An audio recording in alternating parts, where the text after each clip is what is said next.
All right, let's dive into one of my favorite sections from the BCBA task list, B.21, Emergent Relations and Generative Performance. This is really all about that idea of working smarter, not harder. It's how we create those incredible aha moments, those amazing leaps in learning for our clients. So if you're looking to boost your teaching efficiency and, of course, crush this section on the exam, you've got to get this down. Let's do it. I mean, we've all been there, right? You're looking at this long list of goals, you're looking at the clock, and you're just thinking, how on earth am I going to teach everything this client needs? It feels impossible sometimes.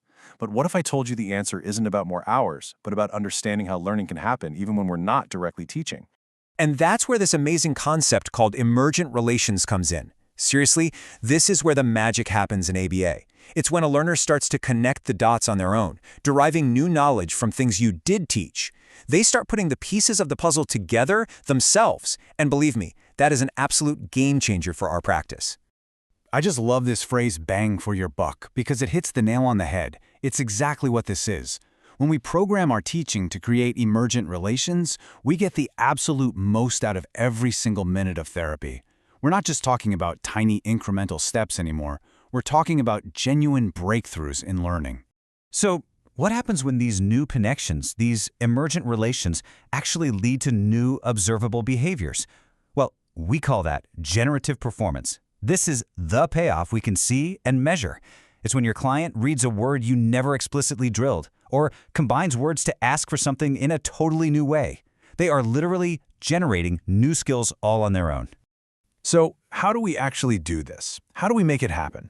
Well, the core scientific process that makes all this magic possible is called stimulus equivalence. For the exam and for your day-to-day practice, getting a solid handle on this process is absolutely crucial if you want to design interventions that are not just effective, but incredibly efficient. Okay, so stimulus equivalence rests on three fundamental properties. I like to call them the three pillars. We're going to break them down one by one because you will absolutely need to know how to tell these apart for the exam. First up, we have reflexivity. This one's the simplest of the three. It's just A equals A. It's that basic, untrained ability to match something to itself. So if you show a learner a picture of a car, and without any training, they can find the identical picture of a car in an array, that's reflexivity. It's the foundation of identity matching. Easy enough, right? Now things get interesting. Pillar 2 is symmetry, and this is where we see our first real untrained learning leap. The idea is simple. If you teach a relationship one way, say A equals B, the learner can figure out the reverse all by themselves, B equals A. So, if you teach them to point to a picture of a car, that's B. Every time you say the word car, that's A. Symmetry is when later you can hold up the picture of the car and they say car back to you, with no extra teaching. That reversal, that's a learning freebie. And that brings us to our third and most powerful pillar, transitivity. Okay, this is the big one. This is the one that you have to understand for the exam and for your clients. Here's how it works. If you teach that A equals B, and you also teach that B equals C, the learner can then make this incredible leap and figure out that A must equal C, even though you never once paired A and C together. This is where learning becomes exponential. Okay, theory is great, but let's make this super concrete. We're going to walk through a really common clinical example so you can see exactly how these three pillars work together to create this huge cascade of learning from just a couple of taught skills. So here's our teaching plan. We are only going to directly teach two things. That's it. First, we train A equals B. We'll teach the learner to match the spoken word car, that's our A, to a picture of a car, which is our B. Then we train B equals C. We'll teach them to match that same picture of the car, B, to the written word car, which is C. And then we stop teaching. We just test to see what else they know. And this is the beautiful result. On the left, you see the only two things we actually taught, A to B and B to C. That's the work we put in. But now look at the right side. We got 4 brand new skills, completely for free. We get 2 symmetrical relations, the reverse of what we taught. And most importantly, we get the 2 transitive relations. The learner can now match the spoken word car to the written word car, and vice versa.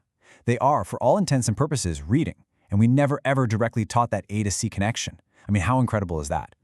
So let's wrap our heads around this. Why is this one of the most important things you can learn, both for passing your exam and for being a truly effective BCBA? Let's talk about the clinical payoff. The takeaways here are just huge. First off, your teaching efficiency goes through the roof. You teach 2 skills, you might get 4 or even more back. This isn't just rote memorization. This promotes true generalization of skills. And think bigger. This whole process is the very foundation for complex skills like reading and symbolic language. You're creating learning that is flexible, robust, and meaningful, and that lets you design interventions that really truly unlock a learner's potential. So if you take one thing away from this, let it be this. It's not about teaching every single fact and skill in existence. It's about being strategic. By carefully picking and teaching just a few key relationships, we can empower our learners to make their own connections and unlock this incredible cascade of generative, untaught skills. So to wrap up, I want to leave you with a question to think about. Think about the clients you're working with right now. What are their biggest long-term goals? The really ambitious ones. Now, how could you use what we just talked about, the principles of stimulus equivalence, to help them get there faster and more effectively? Because that's where the real power of our science comes to life.